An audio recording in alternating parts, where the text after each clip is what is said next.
Dagdag kaalaman po mga kasangbahay. Sa sobrang init ng panahon ngayon, ang gusto natin, syempre, uminom lagi ng malamig na tubig, no?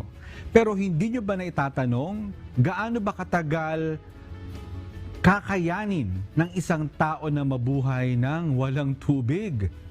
Ayon sa mga eksperto, posible pa na mabuhay ang tao ng 2 buwan kahit walang kinakain. Pero, ibang usapan po ang tubig. Based sa pag-aaral ng mga expert, a person can survive without water for about 3 days. 3 araw lang pala. Imagine, kapag hindi ka kakain, 2 months. Pero kapag walang tubig, 3 days lang ang itatagal mo, tegi ka na. Bakit kaya?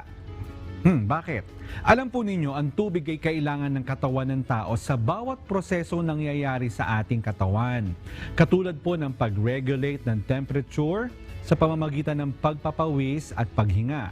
Pagtulong po sa digestion sa pamamagitan ng laway at pagtunaw ng ating kinain. Lahat po ng yan nangangailangan ng tubig. At pag walang tubig, hindi po gagana ng maayos ang ating katawan.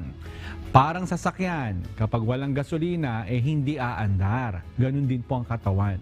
Kaya, magbaon palagi ng tubig. Magdala po kayo ng mga tumbler, yung mga tumatagal yung lamig, o kaya kahit baonan, pwede na po yan. Para hindi tayo ma-dehydrate at makapag-function ng maayos ang ating katawan. Sana'y may natutunan kayo at laging tatandaan, mapalad ang tao na nakakasumpong ng karunungan at ang tao na nagtatamo ng kaunawaan.